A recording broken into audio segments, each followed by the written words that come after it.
શરૂઆત થઈ ચૂકી છે। રત્ન કલાકારોએ રેલી કાઢી છે, કારણ કે લાંબા સમયથી છેલ્લા 2 વર્ષથી ડાયમંડ ઉદ્યોગમાં મંદી ચાલી રહી છે। ભાવ ઘટાડો કરવામાં આવ્યો છે, મજૂરીના ભાવ ઘટ્યા છે, તેને લઈને રત્ન કલાકારોનો વિરોધ છે। ઘણા બધા રત્ન કલાકારો આપણે સીધા એમની સાથે વાત કરીએ। ભાઈ, શું નામ આપનું? લક્ષ્મણભાઈ પ્રજાપતિ। લક્ષ્મણભાઈ, શું કહેશો આજની રેલીને લઈને? આ રેલી માટે હકની રેલી છે। આ મોટો નિર્ણય લેવો પડશે સરકારને, રાજ્યને, કેન્દ્ર સરકારને કે નમ્ર વિનંતી છે કે મોંઘવારી ભથ્થું જે નેતાઓનો પગાર 20% વધારે છે તો અમારો પગાર 20% ઘટે છે, એનું કારણ શું? આ મોંઘવારીમાં દિવસો પસાર થતા નથી, મહિને ભાડા ભરવા મુશ્કેલી પડી જાય છે, સ્કૂલની ફી ભરવી તો મુશ્કેલી પડી જાય છે, અને જીરામાં ભાવમાં ઘટાડો કરી નાખ્યો છે, મોંઘવારી બહુ વધી ગઈ છે ને આના માટે કંઈ સોલ્યુશન નીકળતું નથી। તો મારે નમ્ર વિનંતી છે તમામ આપણા રાજ્ય સરકારને, કેન્દ્ર સરકારને અને મોદી સાહેબને કે જરીક ધ્યાન દોરે। આ 30 લાખ લોકો છે, બેરોજગાર 20 લાખ લોકો બની ગયા છે, બરાબર? આ હીરા ઉદ્યોગ એટલું બધું બેસી ગયું છે ને ધંધા માટે, બાકી છે શેઠિયા લોકો માટે તો રેડી જ છે, પણ આ માટે કંઈક કરે શેઠિયા લોકો, અને થોડુંક સરકાર વિચારે કે આના માટે કંઈક સોલ્યુશન નીકળે, કંઈક રસ્તો નીકળે। જે ફેમિલી રૂમવાળા છે, અત્યારે ભાડા પહેલાં 10 વર્ષ પહેલાં 1000 રૂપિયા હતું, અત્યારે એનું 3000 ભાડું થઈ ગયું છે। પહેલાં પગાર કેટલો હતો, અત્યારે પગાર 20% પગાર કપાઈ ગયો છે, કામમાં 20% ઓછો થઈ ગયો છે। તો એના માટે સરકાર દિવસે ને દિવસે મોંઘવારી વધારે છે, તો આ સરકાર કેન્દ્ર કેમ ધ્યાન નથી આપતું દિવસે દિવસે કારીગરો? રત્ન કલાકાર છો કાકા, આપનું નામ? મહેન્દ્ર પટેલ। મહેન્દ્રભાઈ, શું કહેશો? રેલીમાં તમે બી જોડાયા છો। હા, એને માટે ભાગવાની એ છે કે મોંઘવારી કાં જઈને પહોંચે, શેઠિયાઓ લોકો કોઈ ભાવ વધારતા નથી, પગારમાં કોઈ ધોરણ ઠેકાણું નથી, બરાબર?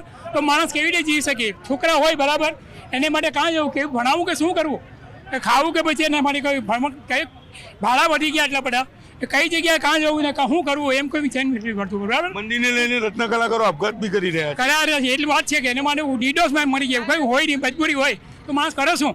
પછી આપઘાત જ કરે ને, બીજું સ્વરે કરે શું? બિલકુલ યુવાન રત્ન કલાકારો છે। શું નામ આપનું? મારું નામ વિનોદ રાણા છે, હું રાજસ્થાનથી છું। કે આ લોકો કઈ મંદી મંદી મંદી કાંઈ નથી, આ યુઝ કરવાના ધંધા છે। હું લગભગ 2 વર્ષથી અહીંયા નોકરી કરું છું, 2 વર્ષથી હીરા પ્રોડક્શન ઓકે માગે છે, અને ફરી એ લોકો કે પ્રોડક્શન 450 માગે, અને કે મંદી છે, હીરા ફૂલ આવે છે કે મંદી છે। મંદી બંદી કાંઈ નથી, આ શેઠિયા લોકો યુઝ કરે છે, યુઝ કરવાનો ધંધો છે, એટલે બીજું કાંઈ નથી। બીજા ક્યાંથી બારના લોકો આવે છે, નેપાળી છે, એ લોકોને યુઝ કરે છે, હિન્દીવાળા છે, એ લોકો બેસી જાય 12 13 14 હજારમાં, પછી એ લોકોને યુઝ કરે, એવી રીતે આ ખાતાવાળા યુઝ કરતા જ હોય, બીજું કાંઈ નથી। તમારું કેવું એમ છે મંદી નથી? મંદી કાંઈ નથી, મંદી કાંઈ નથી, એમ જે યુઝ કરવાના ધંધા છે।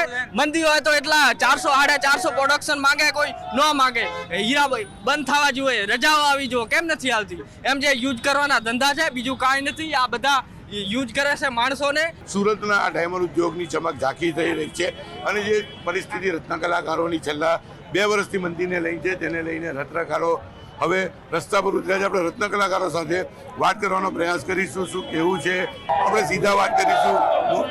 શું નામ આપનું? સંજય ભીલ। આજે આવ્યા છો, શું કહેશો? આજે રત્ન કલાકારોની રેલી છે।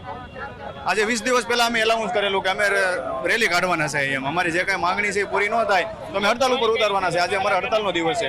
શું માંગણી રત્ન કલાકારો જે છે એના પગાર વધારો, બરાબર છે, પગાર વધારો, પછી જે રત્ન કલાકાર બોર્ડ યોજના જાહેર કરો, પછી જે કોઈ રત્ન કલાકાર આપઘાત કરી ગયા છે એને સહાય કરો। ઘણી ખરી એવી માંગણી છે જે અમે સરકાર હસ્તક મૂકેલી છે, છતાં સરકારે કોઈ ધ્યાન દીધેલું નથી, એટલે આજે અમે હડતાલ ઉપર ઉતરેલા છીએ। બિલકુલ અન્ય મિત્રો છે, આપણે સીધા એમની સાથે વાત કરીશું। શું નામ આપનું? મારું નામ દર્પણ ભડિયાદરા। અત્યારે સુરતમાં એટલી પરિસ્થિતિ વીક છે, 5 વર્ષમાં છેલ્લા લગભગ અસંખ્ય લોકોએ આત્મહત્યા, મર્ડર કરીને મરી ગયા છે। એની સામે સરકાર એક્શન લે એવી અમારી માંગ છે, અને આ જે ભાવ ઘટાડો થયો છે એમાં વધારો થાય એના માટે અમારી માંગ છે। કેટલા રત્ન કલાકારો આજે રસ્તા પર ઉતરશે?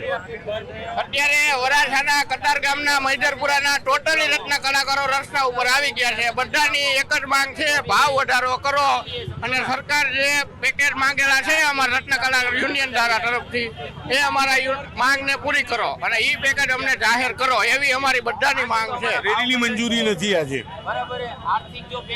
રેલીની મંજૂરી નથી। બિલકુલ અન્ય મિત્ર છે, કાકા આપનું નામ? મારું નામ દિનેશ છે, જેથી કરીને અમારા રત્ન કલાકારોને છે ને ભાવ મળતા નથી, ભાવ તોડી નાખે, ભાવ આપે પણ ભાવ તોડી નાખે, 3 રૂપિયા 4 રૂપિયા તોડી નાખે છે.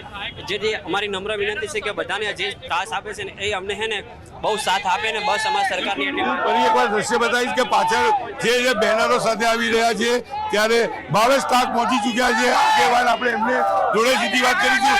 ભાવેશ શું કહેશો? ભાવેશ શું કહેશો?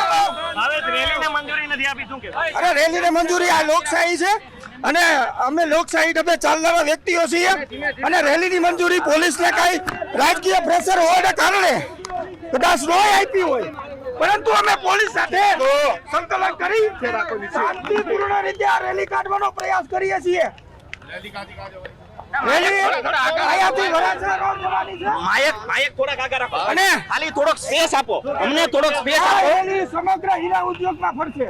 પોલીસ તંત્રને આપના માધ્યમથી ગુજરાતના ડીજીપી, સુરત શહેર પોલીસ કમિશનર તમામને વિનંતી કરું છું કે રત્ન કલાકારોની વેદનાને વાચા આપવા માટે બિલકુલ રેલીની મંજૂરી નથી, તે છતાં પણ તમામ રત્ન કલાકારો રસ્તા પર ઉતર્યા છે. કારણ કે લાંબા સમયથી જે પ્રકારે હીરા ઉદ્યોગમાં મંદીનો માહોલ ચાલી રહ્યો છે, રત્ન કલાકારોને પગાર વધારો નથી મળી રહ્યો, ભાવ તોડવામાં આવી રહ્યા છે અને જે પછી એક સુરતમાં 60 કરતાં વધુ રત્ન કલાકારોએ આપઘાત કર્યો છે. તેમને લઈ તેમના પરિવાર રખડી ગયા છે. ત્યારે દ્રશ્ય જોઈ શકાય છે કે આગેવાનોની ગણતરીની મિનિટોમાં ધરપકડ થાય તેવી શક્યતાઓ પણ દેખાઈ રહી છે. જોકે સમગ્ર વિસ્તાર પોલીસ છાવણીમાં છે, પરમિશન નથી, પણ હીરા ઉદ્યોગમાં જોડાયેલા રત્ન કલાકારો મક્કમ છે કે તેઓ રસ્તા પર ઉતરી રહ્યા છે અને તેઓ રેલી કાઢીને રહેશે, અન્ય રત્ન કલાકારોને જાગૃત કરશે.